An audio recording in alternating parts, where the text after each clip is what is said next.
नुकसानग्रस्तांना जास्तीत जास्त मदत मिळवून देणार नामदार नितेश राणे। चक्रीवादळामुळे नुकसान झालेल्या सावंतवाडीतील नुकसानग्रस्त भागांची पाहणी।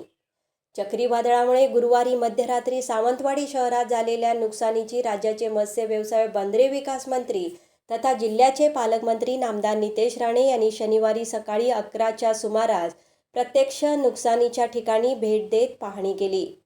झालेली नुकसानी ही खूपच मोठी असून वेळ पडल्यास निकष बदलून नुकसानग्रस्तांना जास्तीत जास्त मदत मिळवून देणार अशी ग्वाही त्यावेळी पालकमंत्री नितेश राणे यांनी दिली। यावेळी त्यांच्यासोबत स्थानिक आमदार दीपक केसरकर, जिल्हा बँक अध्यक्ष मनीष दळवी, सावंतवाडीच्या नगराध्यक्ष श्रद्धा सावंत भोसले, उपनगराध्यक्ष अनिल निरवडेकर, लखमराजे भोसले, तहसीलदार श्रीधर पाटील, नगर परिषदेचे सभापती सुधीर आडिवरेकर, आनंद नेवगी, प्रतीक बांदेकर, मोहिनी मडगावकर, दीपाली भालेकर, माजी नगरसेवक उदय नाईक, दिलीप भालेकर, अर्चित पोकळे, SPKचे प्राचार्य DK भारमल, अन्य प्राध्यापक यांसह पदाधिकारी व कार्यकर्ते उपस्थित होते। आमदार साहेब, केसरकर साहेब असतील, नगराध्यक्ष मॅडम, उपनगराध्यक्ष, सगळीच आमची ही पूर्ण टीम आम्ही जे नुकसान झालेलं आहे त्या सगळ्या लोकांना जास्तीत जास्त मदत करण्याच्या दृष्टिकोनातून राज्य सरकार म्हणून आम्ही पावलं टाकणार आहोत। सिंधुदुर्ग जिल्ह्याची विकासाकडे घौडदौड। शासनाच्या विविध योजनांमुळे शेतकऱ्यांना मिळाले बळ। नमो शेतकरी महासन्मान योजना।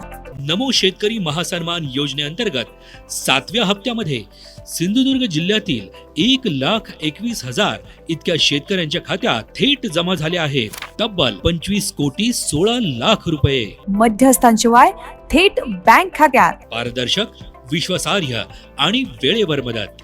या मदतीमुळे बळ मिळते पेरणीला, वेग मिळतो शेती विकासाला आणि आधार मिळतो शेतकरी कुटुंबाला। शेतकऱ्यांचं उत्पन्न वाढवणं आणि त्यांना आर्थिक स्वावलंबन देणं हाच आहे या योजनेचा मुख्य उद्देश। नमो शेतकरी महासन्मान योजना, शेतकऱ्यांच्या पाठीशी सदैव।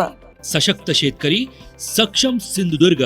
अधिक माहितीसाठी तालुका कृषी अधिकारी कार्यालय किंवा कृषी विभागाच्या www.krishi.maharashtra.gov.in या संकेतस्थळाला भेट द्या। शासनाच्या योजनांनी शेतकऱ्यांना मिळाले नवे बळ, नवा विश्वास। सिंधुदुर्ग जिल्हा होत आहे अधिक आत्मनिर्भर, सक्षम व समृद्ध। प्रस्तुती जिल्हा माहिती कार्यालय सिंधुदुर्ग।